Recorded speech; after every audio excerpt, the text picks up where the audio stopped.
Allez, bonjour à tous, j'espère que vous allez bien. Aujourd'hui, j'analyse vos cryptos, c'est le numéro 11. Donc j'en ai choisi 8. Donc avant, on remettra en place le contexte, on verra le BTC, la Bitcoin dominance, et on fera une analyse de ces 8 altcoins. On parlera un peu de fonda, un peu de tokenomics, et surtout de l'analyse technique. Avant de rentrer plus en détail, comme chaque dimanche, la Trader Letter, donc n'hésitez pas à vous inscrire si vous voulez accéder à un cours gratuit chaque semaine. Donc le dimanche, demain, on verra comment bien gérer un bull run, un bull market, un cycle haussier, d'accord, parce que ça peut sembler simple pour la plupart des gens, sauf que la plupart du temps, les gens se ramassent, ils ne prennent pas de profit, et ils font énormément d'erreurs, et on verra tout ça dimanche, les erreurs à éviter, moi ce que je te conseille de faire dans une tendance haussière, d'accord, pour optimiser tes résultats. Donc voilà, le lien est en description si tu veux t'y inscrire. Alors, avant le contexte, toujours important, parce que les altcoins c'est bien, mais les altcoins suivent en général le BTC, sauf s'il y a une décorrélation, et on va voir tout ça en détail. Alors là, le BTC, où on en est? On est sur un niveau de résistance, mais on est toujours dans une tendance haussière, et il n'y a pas de signaux de retournement majeurs. Pour moi, on peut rentrer dans une phase de range sur le BTC, d'accord, pendant quelques semaines, d'accord. On arrive dans une zone où techniquement il y a peu de chances qu'on fracasse tout d'un coup comme ça, d'accord, on sait jamais, après avec le TF spot qui va arriver, mais on peut être sur un sell the news, donc à voir, et surtout là on est dans la prédiction de se dire ok, quand va arriver cette TF spot, il arrive, on n'en sait rien. Pour moi, je constate qu'on est sur résistance, le BTC a bien performé, les altcoins un peu moins, d'accord, donc le BTC en avance, et ça ne m'étonnerait pas de trouver une phase où le BTC range et les altcoins en profitent, et ça on peut voir ça sur la Bitcoin dominance. On est sur résistance majeure, on est sur des gros retracements, ok, voilà, 0,382, on est pas loin des 0,108, donc moi, je m'attends clairement à que ça soit cette zone-là, comme on l'avait vu ici, je peux être plus précis, mettre le bas ici, on avait buté, ou cette zone-là, dans tous les cas, je m'attends dans les prochaines semaines des altcoins qui performent. Alors ça a commencé, il y a des altcoins qui ont déjà posé de magnifiques bottoms, qui ont déjà bien performé, que ce soit des altcoins top market cap comme du Chainlink, du Solana, ou même des low cap, mais voilà, la Bitcoin dominance a légèrement chuté. On n'est pas ici encore dans une altcoin season où tout performe. Dans tous les cas, selon moi, après la hausse du BTC, au vu de du market cap de la BTC dominance, c'est intéressant de se positionner sur les altcoins. Maintenant attention, il y a deux aspects. Soit vous êtes en mode investisseur long terme, d'accord, là vous avez vraiment le mindset sur 2, 3, 4, 5 ans, où votre but c'est de vous positionner sur 5, 10 altcoins avec un fonda exceptionnel, où vous dites ok, le fonda, la tokenomics est exceptionnel, et c'est des altcoins que je gagne que je garde sur du long terme. Dans ce cas-là, on est dans des bons moments pour se positionner, mais la Bitcoin dominance, vous n'avez pas spécialement besoin de la regarder, parce que sur une horizon de temps 2, 3, 4, 5 ans, qu'on soit ici ou ici, ça change pas grand chose. Par contre, si vous êtes en mode spéculatif, d'accord, vous dites ok, il y a une opportunité à saisir en ce moment sur les altcoins, j'essaye de me positionner sur une horizon de temps quelques semaines voire quelques mois pour tout simplement essayer de surperformer le BTC qui lui va rentrer dans un range. Voilà, ça dépend toujours de votre scénario, mais dans tous les cas on va voir dans les deux cas à chaque fois comment rentrer en position, quels sont les niveaux qui m'intéresseraient, et également rapidement le fondamental de certaines cryptos. Alors, première crypto, ça va être Ultra, donc US. US, ça va être dans le domaine du gaming, mais pas un jeu play to earn. Ça va être plutôt une plateforme d'hébergement de jeux vidéo, un peu comme Steam, mais de manière décentralisée, ce qui offre un avantage pour les développeurs et aussi pour les utilisateurs. Donc des jeux moins chers, des jeux plus accessibles, avec une meilleure rémunération pour les développeurs. Et même on va être dans le domaine décentralisé, donc s'il y a des choses à mettre en place dans le futur, par exemple, je sais pas si ça se met encore en place sur US, mais peut-être ça va être des skins via des NFT qui vont être transférables d'un jeu à un autre, d'accord. Par exemple, vous avez un skin, si je prends des jeux, vous avez un skin sur CSGO, et ben c'est un NFT, et sur un autre jeu dans le même style que CSGO, vous pouvez le transférer. Et l'avantage c'est aussi qu'il peut être vendable, d'accord. Il y a beaucoup de skins dans les jeux vidéo qui ne se vendent pas, il y en a, comme je prends l'exemple de CSGO, c'est des skins qui se revendent, mais voilà, dans beaucoup d'autres jeux, les skins ne sont pas revendables. Donc là, l'avantage, c'est une plateforme qui est totalement décentralisée. Moi, de mon avis, j'en avais parlé pas mal de fois, mais je vois trois narratifs, trois hype autour de l'interopérabilité, donc les layers 0, Polkadot, Cosmos, pour moi, lors du prochain cycle, quand je parle de trois narratifs, c'est lors d'un cycle. La dernière fois, on a vu la DeFi, la dernière fois, j'en parle comme si c'était hier, mais lors du précédent cycle, on avait eu la DeFi, on avait eu les NFT. Là, je m'attends les layers 0, donc l'interopérabilité, les layers 2 autour de Ethereum, donc Optimism, Arbitrum, etc., et également le gaming. Voilà, c'est, je pense, ces trois domaines qui ont des chances d'avoir une certaine hype. Le gaming, c'est le sujet que j'ai un peu moins bossé. Il y a US qui est intéressant d'un point de vue fonda, et sinon d'un point de vue play to earn, on a ILV, qui est également un bon projet. selon moi. Maintenant, ILV, c'est juste un jeu play to earn, et je préfère investir dans des projets beaucoup plus un projet un peu plus général comme ça, comme iOS, qui est tout simplement un hébergeur de jeux vidéo, mais bien plus poussé que ça. Je vous laisse aller checker sur le site, il y a pas mal de choses intéressantes. D'un point de vue technique, alors iOS, c'est vraiment intéressant ce qu'il nous fait, vu que là, il nous offre une pattern de retournement et une réintégration du range. On était ici sur un bad range, voilà, ici on a le genre de pattern que j'aime bien, on break, on fait une déviation, on structure un W juste en dessous du range, on le réintègre, et ça c'est le genre de pattern extrêmement bullish. On est au niveau d'une précédente zone d'accumulation. Donc d'un point de vue technique, c'est le genre de chart que j'aime bien, où on est potentiellement sur une structure de bottom. Alors comme on pouvait y être ici, parce que là on a fait pareil, une structure en W sur notre ligne de coup ici, donc c'était une très bonne zone de localisation. Malheureusement on a réintégré et on était en bas. Les structures en W, c'est souvent des structures de bottom. On y va, on a une cassure, on revient chercher notre ligne de coup, qui est une zone de support. Maintenant, c'est une question de probabilité. Toutes les structures ne vont pas être spécialement un bottom, mais la probabilité est plus importante quand vous avez une structure en W, puisque ça vous indique que dans cette zone-là, c'était une zone de combat, acheteur-vendeur, les acheteurs ont remporté la bataille.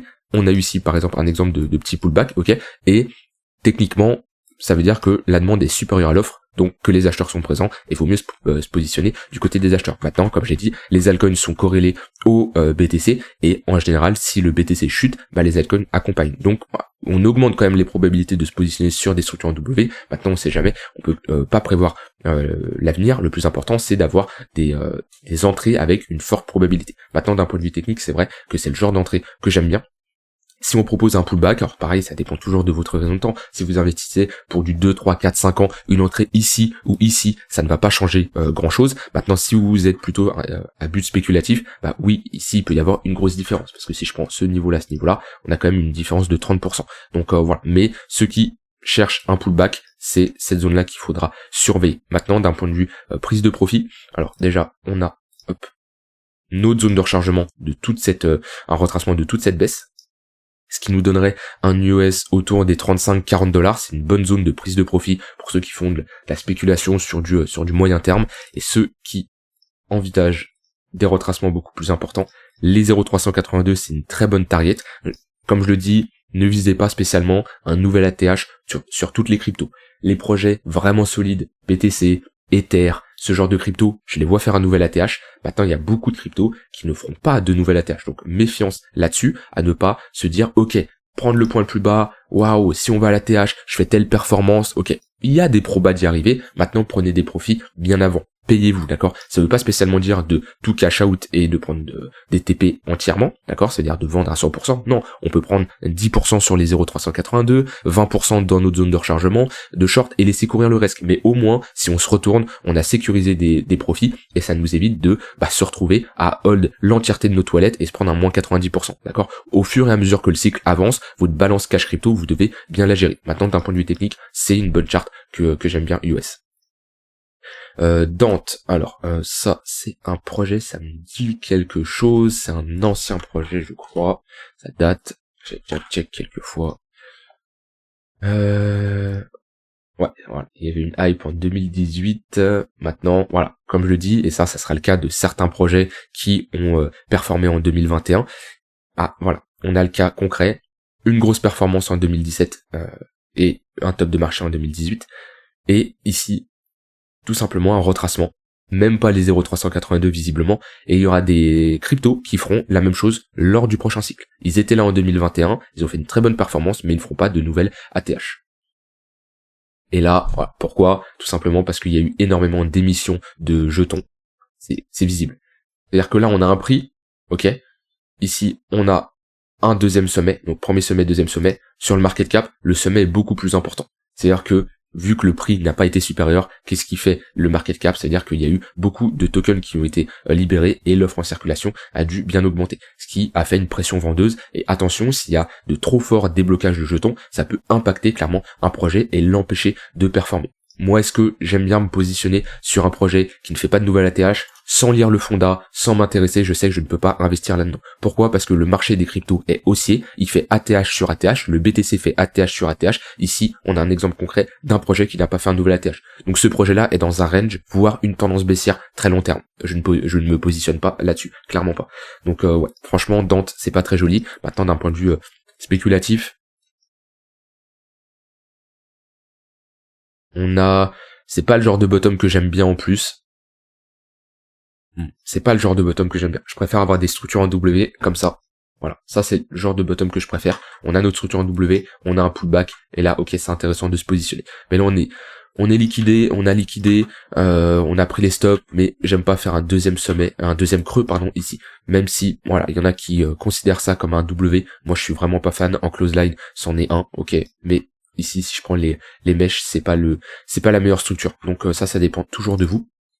Maintenant, pareil, là c'est pas le genre de crypto où vous prenez le point le plus bas, vous dites ok, si je retourne à l'ATH, je fais un fois 35. Non, c'est pas comme ça que ça marche. Et s'il a pas fait un nouvel ATH en 2021, sûrement il ne fera pas de nouvel ATH. Donc techniquement, si on revient chercher, allez, déjà les 0,382 pendant un cycle haussier, c'est une target qui serait très bonne pour prendre des profits. Ok, très bonne zone de résistance ici. On vient chercher les sommets ici, mais voilà, dans le genre de projet 0,382, c'est je pense le maximum qu'on peut aller chercher. Après, ça se trouve je me trompe et vous possédez du Dent et il va faire un nouvel ATH et ça va être une crypto incroyable, mais pour moi j'ai très peu de conviction là-dessus.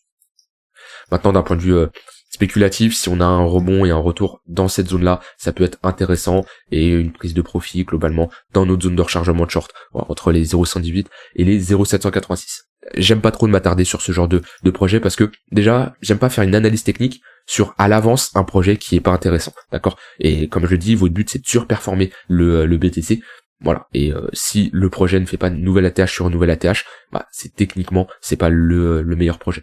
Voilà, après ça c'est toujours subjectif en fonction de comment vous estimez qu'un projet est bon, mais juste d'un point de vue technique, si on fait pas un nouvel ATH, ça nous montre comme quoi il y avait une demande qui était bien inférieure. Ça a très bien performé, c'est un peu tard pour se positionner. Dans le domaine de l'intelligence artificielle, AI, ouais, peut-être, tac.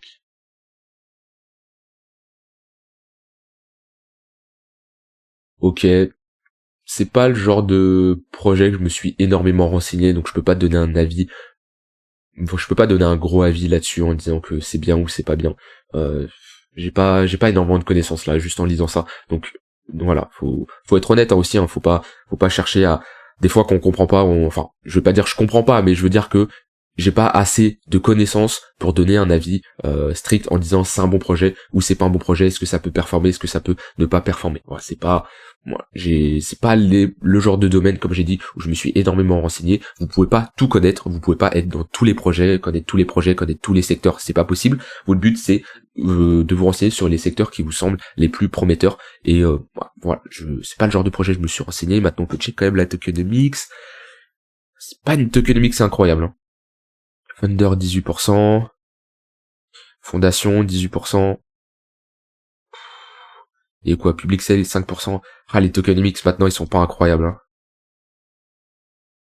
Combien au private sale?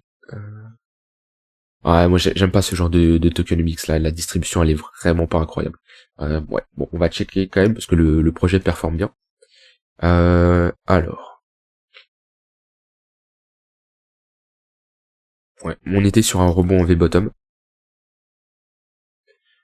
On est revenu chercher notre zone de rechargement et combler la zone d'imbalance. Là on se restructure un W. Maintenant, d'un point de vue retracement, on n'est pas dans une zone idéale pour se positionner. Toujours dans nos zones de rechargement, mais personnellement, je me positionne sur les altcoins en dessous des 0,786. D'accord, la zone de rechargement, c'est bien pour le BTC, c'est bien pour l'Ether, mais pour les altcoins comme ça, c'est pas la meilleure porte d'entrée, selon moi. Si je prends déjà le point le plus bas, on est déjà sur un x6.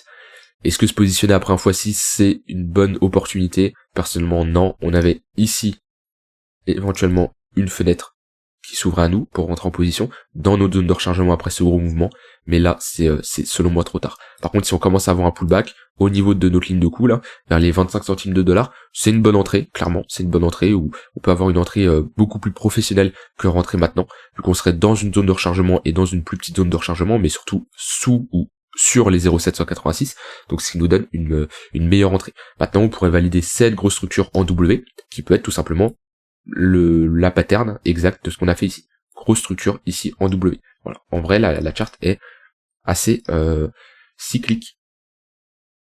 Ouais. Structure en W avec un rebond en V bottom. Rebond en V bottom.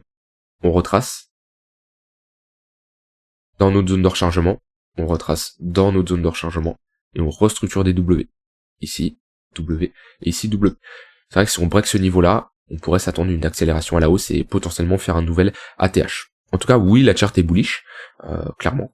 C'est le genre de charte qu'on aime bien pour se positionner, en tout cas pour faire de la suite de tendance, ok. Maintenant, d'un point de vue investissement, comme j'ai dit, la tokenomics est pas incroyable, j'ai pas spécialement d'avis d'un point de vue fonda, donc je m'abstiendrai personnellement. Maintenant, d'un point de vue technique, si on vient chercher ligne de coup ici, voire bas de range, il peut y avoir de très bonnes zones d'entrée. Alors, ANKR, de mémoire, c'est un projet qui facilite tout ce qui va être nœud blockchain, le déploiement des nœuds blockchain. Ça me dit un truc, ouais. Pour fournir des solutions d'hébergement de nœuds blockchain accessibles et économiques, faciliter et déployer des nœuds blockchain. Ouais, c'est bien ça, 100% d'offres en circulation avec une offre max à 10 milliards. Donc déjà, quand vous investissez dans un projet qui a tout simplement une offre en circulation où tous les tokens sont libérés, c'est juste l'offre et la demande qui fait bouger le prix. Et ça, la tokenomics, c'est important. Alors qu'est-ce que vous devez regarder? Vous devez regarder déjà, est-ce que on a combien d'offres en circulation comparé à l'offre max? Des projets où on est à 5-10%, on peut s'attendre à de l'émission de jetons. Donc ça peut être clairement une pression baissière. On l'a vu avec Dent, ok, ça a provoqué une différence au niveau de la capitalisation boursière.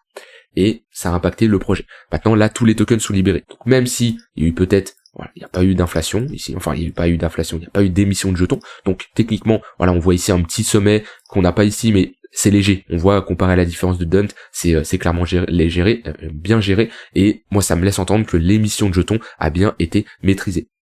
Donc 100% ici est libéré, donc comme je dis, c'est juste l'offre et la demande qui va faire bouger le prix. Donc déjà, on sera moins impacté s'il y a des déblocages, s'il y a de l'inflation, s'il y a de l'ajout de jetons ou autre, par une potentielle baisse. Donc déjà, c'est beaucoup plus intéressant de se positionner juste d'un point de vue tokenomics là-dessus. Après, pour aller plus loin et pour voir la décentralisation du projet, on peut voir comment a été répartis les jetons et voir aussi au niveau des wallets, combien, au niveau des plus gros wallets, combien ils détiennent de jetons. Ça permet de voir la décentralisation et la potentielle manipulation d'un marché, parce que si une personne possède 30% des jetons, bon, voilà, ça fait que s'il décide de vendre du jour au lendemain, il peut fortement impacter le prix. Ça, c'est quelque chose également que vous pouvez regarder. D'un point de vue technique, c'est pas mal ce qu'on fait. On est revenu, ouais, ça c'est le genre de chart que j'aime bien. On revient chercher un gros niveau de support, ici, notre ligne de coup, d'une grosse accumulation. Et on est en train de poser un bottom. On a ici une première pattern en W. Là, on avait un V-bottom qu'on a retesté ici et ici. Là, on avait, même sur du court terme, un plus petit V-bottom ici, qu'on est revenu retester. Si on commence à structurer et valider ce plus gros W, là, on serait potentiellement également sur un bottom définitif. En tout cas, ouais, c'est le genre de chart que j'aime bien. On revient chercher des niveaux assez intéressants. On a ici une pattern de retournement. Déjà, je pense que ce genre de pattern peut nous faire revenir chercher au niveau de notre haut de range ici. Et si on commence à s'affranchir de ce niveau-là, ici on voit qu'on a un gros niveau de résistance. Je vais mettre un Fibo, mais ça nous emmènera sûrement dans notre zone de rechargement. Donc revenir chercher environ les 14 centimes de dollars, qui sont une target tout à fait réaliste si on a la cassure de ce niveau-là et qu'on a un retracement beaucoup plus profond. Ce qui nous donnera une hausse là à peu près à partir de maintenant de x5, x6, ok. Ce qui est une performance tout à fait atteignable et réalisable, ok. Mais voilà, les niveaux à surveiller, comme je l'ai dit, cette zone de résistance qui est tout simplement le haut de range plus un support qui est maintenant une résistance. Donc là, il peut y avoir une prise de profit partielle si vous êtes rentré sur un bad range, qui fait quand même une bonne performance si vous êtes rentré sur un bad range, vu qu'on est sur un x3. Et ensuite, voilà, 0,382 et 0,786, 0,618. Voilà. Mais en tout cas, déjà, c'est d'un point de vue tokenomics, c'est un projet beaucoup plus intéressant que d'autres projets qu'on a vus qui sont à 10, 20, 30% leur supply de libéré. RNDA, alors ce token là il revient souvent, vous l'aimez beaucoup, mais voilà, c'est un très bon token pour de la suite tendance. On a des cas concrets d'école là pour vraiment comprendre comment le marché se déplace. Ouais, je crois que je l'avais déjà expliqué une fois, mais d'un point de vue investissement c'est trop tard selon moi. Si je trace un Fibo, le marché a bien pump, c'est un peu comme des INJ, comme des TRB qui ont très bien performé.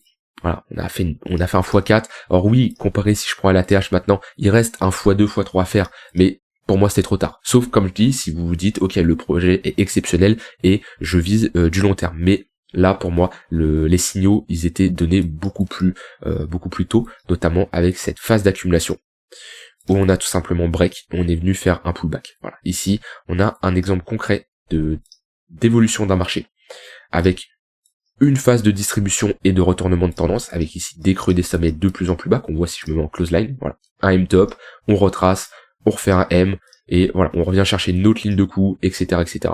Très bon exemple. Et là, phase d'accumulation, on revient chercher un niveau de support. Je crois que RNDR a une plus grosse charte en plus, un plus gros historique. Ouais, voilà, hop. Donc on revient chercher une précédente zone d'accumulation. Et qu'est-ce qu'on fait? On fait une accumulation dans une zone d'accumulation. Donc ici une phase de range, on y passe quand même pas mal de temps. Ouais, quelques mois quand même, de mai à janvier. Cassure, pullback, ok, si je mets des volumes, logiquement on a des volumes, c'est ce qu'on veut pendant une cassure, c'est des volumes, des acheteurs qui sont présents, qui se réveillent. Le pullback qu'on a ici est une tendance haussière, avec ici des creux de plus en plus haut, et c'est exactement ce qu'on veut. Maintenant, comme je l'ai dit, c'est trop tard pour se positionner. Éventuellement, qu'on était revenu chercher ici cette précédente zone d'accumulation et ce W de continuation de tendance, on pouvait chercher des longues. Là, on est sur résistance, d'accord? On est sur une zone clé, on est sur une résistance quand même majeure. Si je mets un Fibo, on est peut-être sur les 0,382. Non, pas encore, mais voilà. Pour moi, c'est pas bon, c'est trop tard de se positionner. En tout cas, moi, je ne pourrais pas. Voilà, on a trop performé. Maintenant, si on a une opportunité de revenir chercher une autre zone de rechargement ici, il peut y avoir une entrée, mais c'est dur mentalement de se positionner ici, alors que moi, personnellement, j'étais devant la charte. Alors, d'un point de vue fondage, je me suis pas renseigné sur le projet, etc. Mais moi, j'aurais pu rentrer ici. Ça n'a pas été mon cas, parce que des projets, il y en a plein. Moi, j'avais plutôt performé sur INJ Injective, qui était sur une charte un peu similaire, avec ce genre d'accumulation, de pullback, etc. Mais c'est compliqué de se positionner ici, alors que moi, personnellement, je savais que je pouvais me positionner ici. Donc, personnellement, non. Et puis, comme je dis, je me suis pas spécialement renseigné sur le projet, mais la charte, c'est trop tard pour investir. Pour moi, par contre d'un point de vue spéculatif, on a ici un exemple de cas d'école où techniquement les patterns se produisent bien, les pullbacks au niveau des tunnels Vegas, pareil, se passent bien de mémoire quand on vient chercher des niveaux assez clés, tunnel 4 heures, tunnel 1 heure, tunnel 1 heure, tunnel 1 heure, tunnel daily qui fait résistance, on casse, pullback, tunnel daily qui fait office de support. Résistance, support, on casse, résistance. On a les moyennes mobiles, les patterns sur RNDR fonctionnent beaucoup plus, j'ai l'impression, que d'autres cryptos. Donc c'est vrai que pour suivre la tendance, c'est un bon exemple. Par contre, d'un point de vue investissement, je ne suis pas fan du tout. En tout cas, la charte, c'est trop tard. Sandbox, qui est un jeu également dans le monde du gaming. C'est un monde virtuel, donc c'est une plateforme décentralisée pour communauté de gamers. Maintenant, Sandbox, ce qui me dérangeait, c'était le déblocage des jetons. Je sais plus, on est à combien de circulating supply? 69%, ok, c'est déjà un peu mieux. Mais je crois que c'est tous les 3 mois sur Sand, il y a un gros déblocage qui se fait. Je sais plus si tous les mois ou tous les 3 mois. Ouais, peut-être un peu plus. Ouais, on a 10% du supply qui est libéré dans 95 jours. 10% du supply, c'est pas n'importe quoi quand même. C'est tous les... c'était quand là, 8, tous les 4 mois, 4-5 mois à peu près. Donc voilà, on voit qu'on a un déblocage par escalier comme ça. Et voilà, ce qu'il faut comprendre, c'est que ce genre de déblocage peut affecter tout simplement le prix, parce que on a tout simplement du déblocage, donc ça va être l'équipe, ça va être la fondation, ça va être le fondateur, etc., qui vont avoir des tokens qui sont débloqués. Pourquoi ces tokens sont bloqués de base? Parce que au début, lorsque tous les tokens sont émis, ils peuvent pas débloquer tous les tokens, parce que l'équipe, le fondateur, les private investors, etc., ils vont bénéficier d'un prix extrêmement bas, d'accord, beaucoup plus bas que le prix qu'on voit sur la charte, ça se trouve ils ont bénéficié là d'un prix à quelques, alors, si je me mets se mettre en logarithmique, voilà. Ça se trouve, là, on est à 0,008, ça se trouve, ils ont pris à 0,005, bref, ils ont profité d'un prix extrêmement bas, d'accord? Et ces tokens, ils sont bloqués dans des smart contracts, avec une date de déblocage. Pourquoi on fait ça? Parce que avec un prix extrêmement bas, si tous les tokens seront débloqués, eh ben la plupart des investisseurs, la plupart l'équipe, etc., eh ben ils vendraient leurs tokens dès l'entrée. Et ça pourrait clairement niquer le projet, parce que vous vous rendez compte que si 50-60% des tokens sont vendus sur le marché d'un coup comme ça, ça peut vraiment impacter le projet et faire que il se relève pas tout simplement. Donc c'est pour ça qu'ils sont bloqués. Et ce qu'il faut surveiller, c'est ces phases de déblocage. Alors des fois, ça va être des phases linéaires, avec tous les jours un déblocage. Des fois, ça va être des phases comme ça par escalier, où c'est calme, mais on va se taper des 10% du supply, comme DYDX, il y a un gros déblocage qui s'est fait ou qui va se faire bientôt là. Voilà, ça peut impacter. Et plus on se rapproche des 100% d'offres en circulation, plus il y a moins de chances comme quand on se prend des gros dumps sur la gueule, puisque ça sera juste l'offre et la demande et tous les tokens seront débloqués. Donc ça, c'est d'un point de vue tokenomics, c'est toujours bien de rappeler les bases. D'un point de vue technique, on a fait une pattern de retournement ici. Creux, sommet, hop, si j'arrive à... Je voulais pas prendre ça. Creux, sommet, creux, hop, sommet. Si je déplace, qu'est-ce qu'on voit? Une pattern de retournement, un W, qu'on a fait dans une précédente zone de demande. On était quand même sur un niveau de support. Je vais pas tracer un Fibonacci, on est clairement sur des bonnes zones de localisation. Maintenant, si je mets des moyennes mobiles, ouais, je m'en doutais, on est pile poil au niveau du tunnel daily. Le setup un peu parfait, ça serait de se faire rejeter ici, de retester notre ligne de coup ici, et de break en proposant une pattern un W mensuel, d'accord? On aurait une plus grosse structure, une structure beaucoup plus forte, on casserait au passage le tunnel daily, pullback, et il y aurait clairement une bonne opportunité, on aura des chances d'être sur un bottom long terme. Là, oui, il y a des probas d'être sur une pattern de retournement et d'être sur un bottom, mais on est toujours dans une dynamique baissière majeure, d'accord? Même si on a un premier signal qui est encourageant, d'accord? Il y a une différence entre faire une pattern de W et avant avoir une charte qui est globalement comme ça, ok?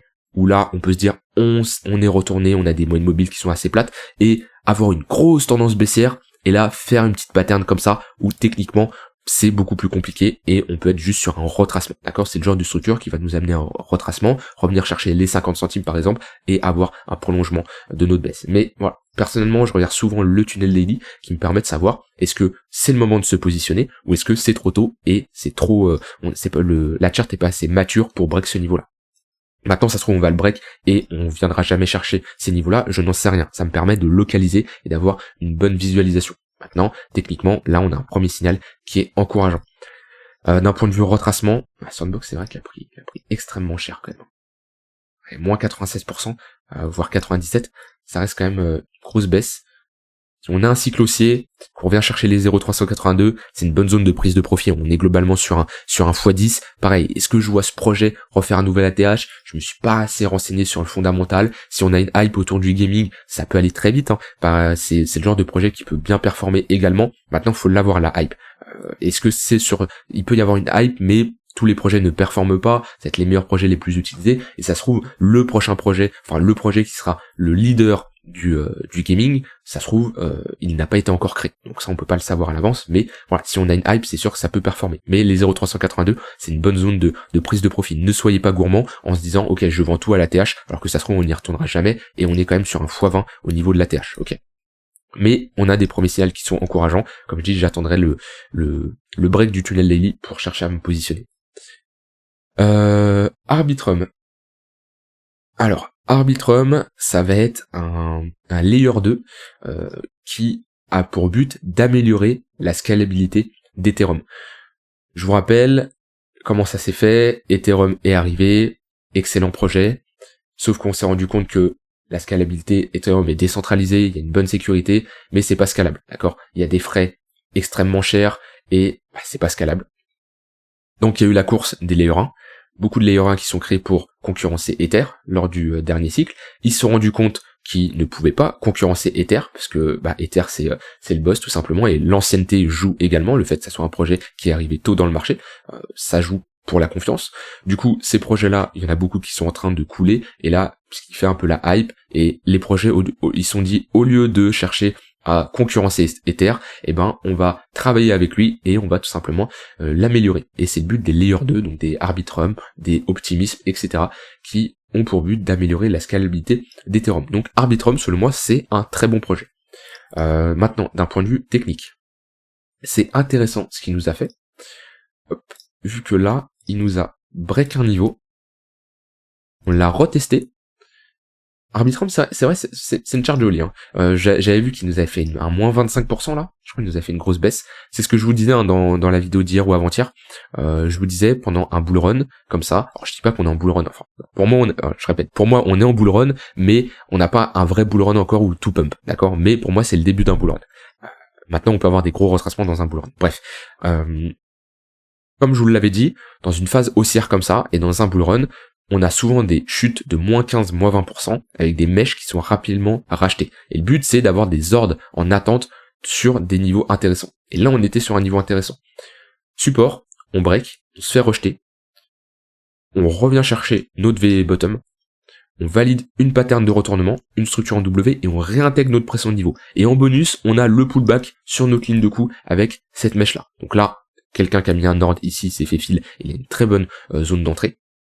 Il n'y a pas assez de charts pour vraiment établir une bonne analyse technique en se disant on est sur une zone de support long terme. Donc là, ça va être plutôt d'un point de vue conviction fondamentale, d'accord, de se dire ok, c'est un bon projet. Donc techniquement, qu'on soit à $1, $1.17, pour moi, j'ai des targets beaucoup plus élevés, 2, 3, 4, 5 $. Ça, c'est comme ça qu'on doit globalement raisonner. Comment on fait? Soit on calcule avec le market cap et on se dit ok, Arbitrum, est-ce qu'il peut être au même niveau qu'un Atom, qu'un Chainlink, qu'un Solana, et du coup on calcule un potentiel prix, d'accord.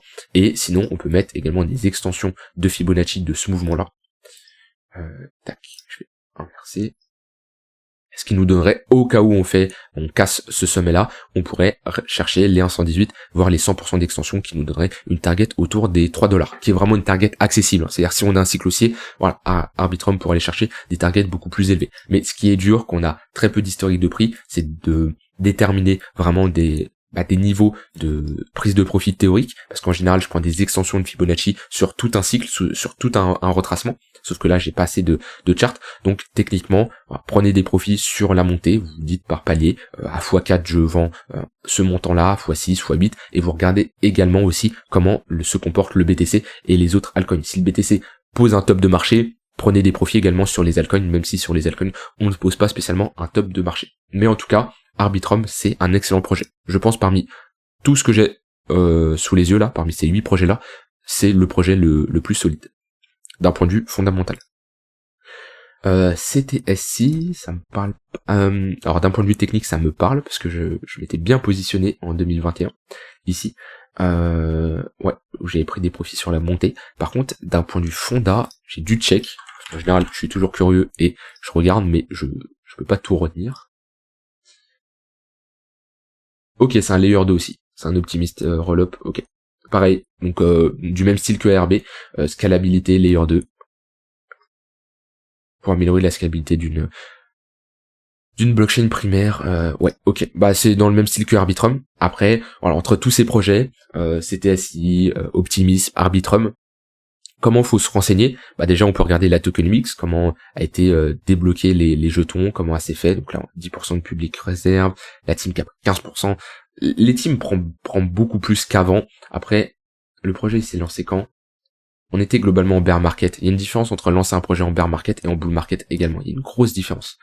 Mais voilà, comment on compare un Optimism, un Arbitrum et d'autres projets qui ont le même. Bah déjà, on va se renseigner sur la tokenomics, on va se renseigner sur l'équipe. Est-ce que l'équipe est compétente? Est-ce qu'ils ont déjà créé d'autres projets blockchain? Quelles études ils ont fait? Qu'est-ce qu'ils ont fait? Est-ce qu'ils sont connus? Est-ce que c'est une team anonyme, etc. On peut voir la roadmap. Est-ce que le projet est à jour? Est-ce qu'ils vont améliorer certaines fonctionnalités? Après, il y a toujours un feeling aussi sur un projet, on se dit ok, je préfère ce projet-là. On peut regarder aussi le côté marketing, hein. Maintenant c'est vraiment important au niveau des cryptos, parce qu'il y a beaucoup de projets qui apportent rien, mais vu qu'ils ont un très bon marketing, et ben ça pump, hein, parce que ça fait rentrer énormément de retails. Il y a tous ces aspects-là, parce que le projet, entre un Optimism et un Arbitrum, il va pas y avoir de grosses différences d'un point de vue fonda, mais tout ce qu'il y a autour, ça peut impacter énormément. Maintenant, CTSI, c'est un très, d'un point de vue technique, c'est excellent. on est sur un gros bottom potentiel, sur pareil une précédente zone d'accumulation, et plus particulièrement notre ligne de coup ici en clôture de bougie. On est venu poser un bottom là-dessus, et on essaye de se retourner. On voit qu'on a fait ici une première pattern de retournement, avec ici, hop, une structure en W. Tac.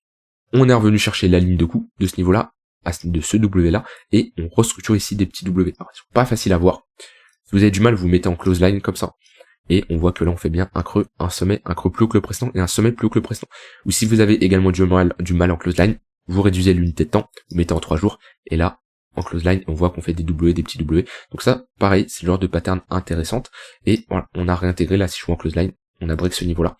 Support, résistance, non, support, résistance, support, résistance, on revient chercher même en tant que support, et on break. Donc voilà, c'est intéressant. Et techniquement, c'est le genre de chart que j'aime bien pour me positionner, et je vous avais partagé ma stratégie de prise de profit sur les altcoins, où je vends à x2. Et là déjà, si on a un retracement, on pourrait aller chercher des targets beaucoup plus élevés. Mais dans sur ce genre de chart comme ça, ou si je me positionne juste d'un point de vue spéculatif, je vends la moitié au double, d'accord? Parce que en général, ce genre d'alcoin font clairement du pump and dump. Si je prends où est-ce que je m'étais positionné à l'époque? J'ai pris qu'un x2. Ouais, parce que je m'étais positionné tard. C'est pas l'exemple le plus parfait, mais je m'étais positionné tard. Et d'ailleurs, je m'étais repositionné une seconde fois, c'était ici. J'avais clairement oublié ça. Vous voyez, ici, je m'étais positionné, on avait proposé une petite structure de mémoire, et j'avais pris profit à x2. Et c'est ce que je vous conseille de faire sur surtout les altcoins qui ont un faible market cap, parce que vous n'allez pas avoir de pattern de top de marché ou de retournement. C'est juste du pump and up, on mèche et on vient chercher votre TP et on se retourne. Donc là, j'ai déjà sécurisé 50% de ma position. Donc le projet, à partir du moment où je sécurise ma position comme ça, le projet peut aller à 0, peu importe, j'ai une partie qui est sécurisée. Et si je prends un x2, x4, x8 comme j'avais fait sur certaines altcoins, là c'est bien sûr des profits qui sont sécurisés. Et j'étais rentré une deuxième fois ici, sur cette pattern en W, et ouais, vous voyez, pareil, exactement ce que je disais, on a tout simplement un pump and up, donc on se fait fil, et on retrace. Et techniquement, je pourrais me repositionner une troisième fois ici, chose que je n'ai pas fait, mais voilà, et j'ai des TP à x4, x8, etc., etc. Mais c'est une bonne stratégie pour prendre des profits, puisque souvent les altcoins fonctionnent de cette manière-là. Et comme ça, tout est automatisé, vous n'avez pas besoin de passer énormément de temps devant les écrans à anticiper le top de marché, au final à se retourner. Bon, en tout cas, pour les altcoins faible capitalisation, c'est comme ça je procède pour la plupart des altcoins. Après, pour du top market cap, pour BTC Ether, je procède de manière différente. Mais cette manière-là me convient parfaitement pour les altcoins, surtout d'un point de vue spéculatif. Si je prends en compte le fonda, la tokenomics et j'ai un horizon de temps beaucoup plus élevé, non, je ne vendrai pas x2 parce que j'aurai des targets beaucoup plus élevés. Mais si je me positionne juste d'un point de vue spéculatif, sans connaître le fonda, juste d'un point de vue technique, x2, x4, x8, très bonne zone de prise de profit. Voilà, j'ai dit tout ce que j'avais envie de dire. Donc si je récapitule, juste d'un point de vue fonda, US c'est un bon projet. Et Arbitrum c'est un très bon projet également. Donc là on a deux projets pour moi qui sortent du lot, qui sont potentiellement des projets à avoir dans son wallet long terme. C'est pas des conseils en investissement, je vous partage juste mon avis, mais d'un point de vue fonda, c'est bon. D'un point de vue technique, US, on break un assez gros niveau, c'est pas mal. Dent, comme je l'ai dit, c'est pas le genre de chart qui m'intéresse d'un point de vue long terme, d'un point de vue fonda, tout ça m'intéresse pas. FET, c'est trop tard pour se positionner, mais d'un point de vue continuation de tendance, ça peut être pas mal si on a un pullback ici. ANKR, la chart est pas mal, on fait des structures de retournement, donc on a des premières targets à venir chercher, cette zone-là et notre zone de rechargement de short. RNDR, trop tard pour l'investissement long terme, mais pour la suite, tendance, si on a des pullbacks, c'est intéressant. Sandbox, on commence à se retourner, mais attention à ne pas aller chercher des targets beaucoup trop élevés, même si, comme je dis, c'est un projet qui peut être intéressant si on a une hype autour du gaming, mais c'est pas le genre de projet que je vais chercher. Moi, personnellement, dans le monde du gaming, je vais plus préférer le genre de projet comme US. Arbitrum, excellent projet, et d'un point de vue technique, c'est pas mal ce qu'on fait là sur du moyen terme. Et CTSI, à se renseigner plus sur le projet, mais d'un point de vue technique, c'est le genre de chart que moi j'adore personnellement. Voilà, ce genre de bottom qu'on essaye de poser. J'espère que ça vous aura plu, que ça vous aura aidé. N'hésitez pas à me dire des altcoins que vous voulez que j'analyse pour la prochaine fois. Inscrivez-vous à la Trader Letter pour avoir le cours demain que je vais partager. Et on se retrouve lundi pour une prochaine vidéo. Bye bye.